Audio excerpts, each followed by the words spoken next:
What is happening? Welcome to the Plus Pitch Podcast, the morning pitching podcast from pitcherlist.com. My name is Nick Pollack. Today is July 1st. Wow, it's July. My gosh, we're halfway through the season. And yes, we are going to talk about baseball. So yesterday was a smaller set of games, but we had Max Scherzer make his first appearance in ages. And you kind of forgot about Max Scherzer, didn't you? But he was maxing poetic. 5 innings, 200 runs, 3 hits, 0 walks, and 7 strikeouts. And let's be honest, those 200 runs, if you watch this game, he had an incredible at-bat with Aaron Judge, 3-2, and lots of foul balls, and threw a dotted 94, 95 mile per hour fastball down and away, just barely clipping the zone, got the call. It was gorgeous. This is with the man on first. And then the very next pitch was this slider over the middle of the plate that Jazz Chisholm hit for a 2-run shot. It was just so deflating after such an incredible moment that Scherzer just earned. But that was it. That was really the only damage of the day. And I gotta say, this was pretty cool. 93-94 on the four-seamer for Scherzer. I was wondering if he would get more slider and cutter whiffs in this start after not really showing them in the first one. And we got that. 5 over 18 whiffs. Now, he only threw 71 pitches, though. And it's because apparently his thumb was going through a little bit of fatigue. That was the reason he was out for as long as he was. Very disappointing. I am interested in Scherzer if he is a healthy and stretched out further in the next 2 starts. I'm not saying you should start him against the Angels. I'm worried about this whole thumb thing a little bit. And then he also goes to Sacramento against the Athletics. That said, the slider looking better is a huge deal for him. He also threw some changeups in there, which is kind of cool. He had one that froze Judge. And it's so funny with Judge, like he knew it was a changeup and he took it, but the pitch didn't move enough down. And it landed right at the bottom of the zone. He was like, oh man, that should have just moved lower. And it just didn't. And so he took it. And oh my gosh. Yeah, Scherzer is looking far better than you expected. I mean, 7 Ks in 5 innings is pretty dang cool. Zach Wheeler, ace is going to ace 19 whiffs, Scal's poll. I would just want him to win a Cy Young. But Skeens exists in the National League and all these other guys. I don't care. I want it to go to Zach Wheeler. He deserves it. Okay? He doesn't have a Cy Young. One was already stolen from him by Corbin Burns. All right, with under 170 innings in 2021 when Wheeler had over 210. It was cruel. I still can't believe that. Andrew Heaney against the Cardinals got a win, 6.2 innings of 0 runs, 3 hits, 1 walk, and 7 Ks. Were you streamed against by Heaney? I was, and it's really frustrating. Look, this is a case where the changeup and the four-seamer were working well in tandem to right-handers fine. It might also be that the Cardinals aren't very good offense anymore. It's a Cardinal sin, right? And you might want to go with Heaney at the tee next. Maybe. I feel that Heaney's way too volatile and generally is bad more than he is good, but it's up to you. Ryan Nelson. Oh my gosh. Ryan Nelson. It was so fun watching this one. He went 6.2 innings of 200 runs, 5 hits, 0 walks, and 7 Ks, but it was really 6.2 innings of 0 runs and then 2 hits with 2 outs, right? He had a careful Icarus here. He had man on first and second, got pulled from the game at 88 pitches. And of course, both runs came in. But this was a game of his four-seamer just mowing guys down. 71% usage on that four-seamer. 13 over 62 whiffs. This is a 7-feet extension, 95, 96 mile per hour four-seamer, which, by the way, hit 97 in the 7th. And 19 plus inches of vert that we've seen over 20 as well. Okay? It's pretty fantastic. He also has an average attack angle, which means that that's 19 inches of legitimate movement that is not expected. You have a slider also appearing, 82% strikes. Yes. You know, he had one strikeout that was a down and away one to Fitz. That was a legit whiff on like 2 strikes. And it was great. They actually had a game plan for him, it looked like, especially the second time around too, to just throw that slider. It actually burned him. And I kind of think like, okay, don't get like too happy with it. There was also one that was in the top of the zone and 3-2 count to Devers. I did not expect him to throw the slider there at all. And then it came back into the zone, kind of like an 87 mile per hour cutter, like Cannibal McSanchez. And he swung through it because it's just, whoa, hold on a second. I have to redo my swing a little bit. But here's the thing. The Giants offense isn't very good, fine. But that four-seamer, I mean, he was going after it upstairs. The first 2 innings are just, ooh, boy. it's hard to not get excited about Ryan Nelson watching that heater just obliterate. It's really fun. And I just wish that the cutter, the slider, the curve become something that can be thrown 25, 30% of the time and actually are really effective. Because really this shouldn't be a 70% usage four-seamer. It should be something that's like 60%, maybe 55%. And then you have these other pitches underneath, kind of like a Strider thing, right? A Jared Jones. So I hope he gets there because the movement on these pitches, it's legitimate. It really is. And the cutter at times is just like, dang, man, like, whoa. But he just can't command it properly. And that's really the problem. Okay. George Kirby, speaking of command, oh my gosh, I'm so excited. He did the thing again. He got the win against the Royals, sure, whatever. 6 innings, 1 earned run, 3 hits, 0 walks, and 5 Ks. And that can be better still. 13 whiffs, 36% CSW for a King Cole.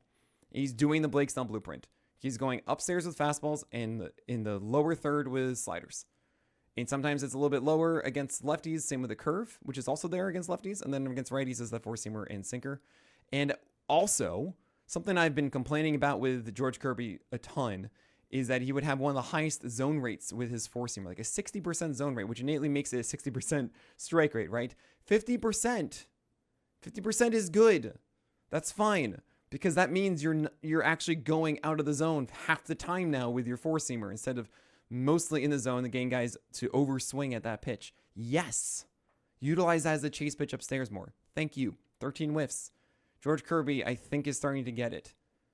And that's 2 starts in a row of this approach. Finally, I've waited like 3 years or something for George Kirby. This is cool. Michael Wacha against the Mariners on the other side of that game. Oh boy, 5 innings of 500 runs, 8 hits, 2 walks, 1 strikeout. This is at the tee.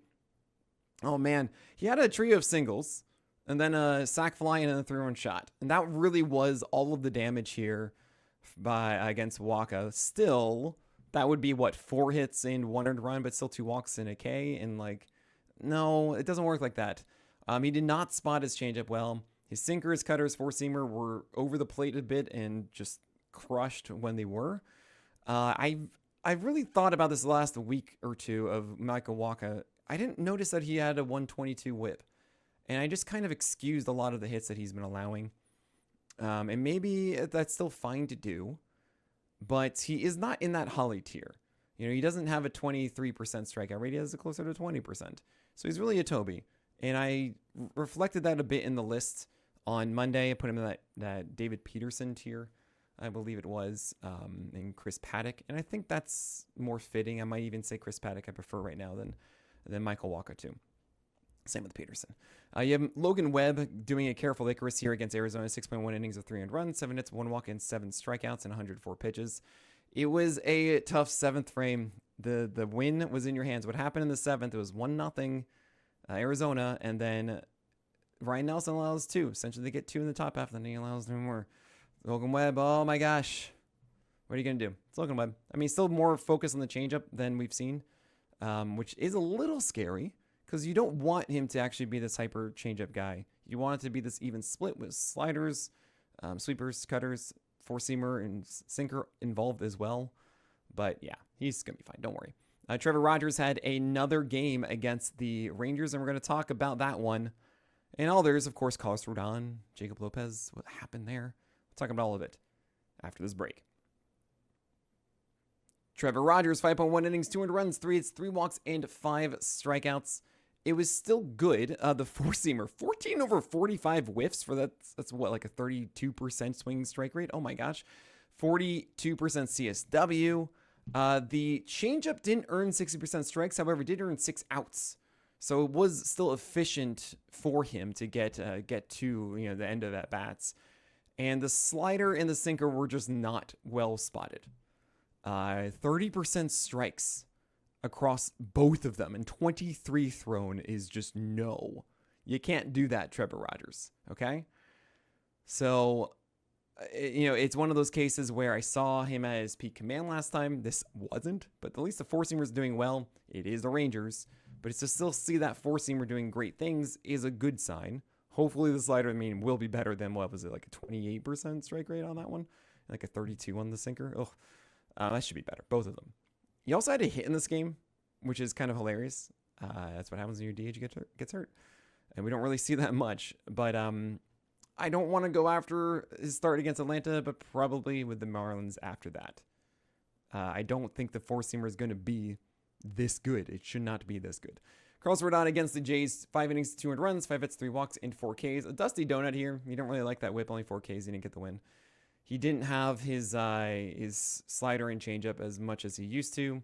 Four-seamer stepped in, did what he needed to do. He got through it. Slider did do well in situations, but it just overall was not the same kind of amazing pitch that it has been. I did like actually seeing the sinker, though, go down and away to left-handers. It's a one-seamer that has a good amount of drop, and that's a very effective offering. So pretty cool to see that and getting involved. Patrick Corbin had a very, very poor quality start in 6 Ks against the Orioles, 6 innings, 3 runs, 8 hits, 1 walk as well. And it took 110 pitches to get there. But, I mean, you don't really want this. You're just happy for Corbin. Okay. Jacob Lopez against the Rays. 3.1 innings of 300 runs, 5 hits, 1 walk, and 1 strikeout. How am I supposed to butter my bread with this? I was talking to JC in the chat here on Playback as I stream this podcast, not only on YouTube, but I also do it during my morning AMA that I do every single morning, 10 a.m. to 12 p.m. On playback.tv/pitcherlist. You should come on by and just anytime you have questions, that's where I answer them now. Just my office hours every single weekday morning. He brought up wondering if this was a case of Jacob Lopez getting figured out by the league. And I would not say that. This was actually Jacob Lopez just not having good command. It is a situation where he has to have the execution of Ryan Yarbrough, staying around the edges as much as possible and delicately getting into the zone with the cutter, barely with the four-seamer, etc. Didn't do that. Very much over the plate here. Got burned for it. That makes sense. He gets the Giants next. That should be fine. Like, I'm not saying that, Jacob Lopez can't do this anymore. I actually remember earlier on in the year, he wasn't able to do it first time he got back on the horse. I think he's going to be fine, guys. Garrett Crochet against the Reds in Fenway. It's not quite the Reds carpet because it's Fenway still. 6 innings, 4 runs, 7 hits, 1 walk, and 9 Ks. They got to him a little bit. I mean, that's just how it is. And it was really strange to see the four-seamer have a sub 60% strike rate with just 3 over 34 whiffs. Ugh. 17% CSW on the cutter is just, what is going on? We had 7 strikeouts of those 9 on his sweeper, though. So that's pretty cool. It's just, come on, Crochet. I just made you ahead of Skeens. I mean, you still got 9 strikeouts, sure, but Skeens has only had 4 runs once. Let's correct that, please. Matt Waldron, don't trust a knuckleballer. You know this. I really want him to be good, but 6 walks, 6 hits, 4 runs, 4.2 innings. Okay, 3 Ks against the Phils. You know this isn't really a thing you should do. Drew Rasmussen. Oh my gosh, is this painful? He went against the Athletics, 3 innings, 4 runs, 5 hits, 1 walk, and 2 Ks. He got pulled after 54 pitches, but it was only 3 innings. So I can understand he's just not doing well. Fine, they're not going to keep pushing him. He's laboring a little bit more. He is turning into a Benjamin Button of now getting fewer pitches every time. I think it's just kind of one of those extreme starts. We normally see him go at least 5 and 6, and he has a ton of wins this year. So you just keep rolling with Rasmussen. It's not going to be the same strikeout production as we've seen with other guys. But I would certainly be encouraged in holding on to Drew Rasmussen, of course. You have Eric Fede doing terribly against the Pirates, and he's supposed to be that Spider-Man potential for a 15-teamer. And if you can't do this, 5 innings of 7 earned runs, 10 hits, 3 walks, and 0 Ks, how am I supposed to butter my bread with this? Yeah, no. You can't trust Eric Fede. Cool. I mean, what isn't cool is Chase Burns going 0.1 innings. 5 earned runs, 5 hits, 2 walks, and 0 strikeouts. And keep in mind, there was an error involved, where it was a fielder's choice to second base, and they went to try and do a double play, and it was thrown over. Sure. However, it was pretty clear that he was tipping this game. He was throwing some laser beams at like 99, 100 that the Red Sox were ready for. They weren't swinging at these really filthy sliders. And then they did swing at the sliders that were over the plate away, the middle of the way, that to right-handers from Trevor Story and Narvaez, both laced. Narvaez for a double and Story for a 3-run shot. This is not Chase Burns. I mean, this was just a ridiculous game in Fenway where they caught him tipping. He's fine. And if you have any regrets about adding him to your team, spending fab, whatever, don't, because Chase Burns is still really, really good. And you're going to like this. And I gotta say, I kind of like young pitchers having adversity early because they usually come out stronger after. You got to get the reinforcement going. So I don't think that you should be freaking out about Chase Burns at all. And actually, I would say this is a good buy low moment. All right, that is it for today. Thank you all so much for your support My name is Nick Pollack, and may your BABIPs be low and your strikeouts high.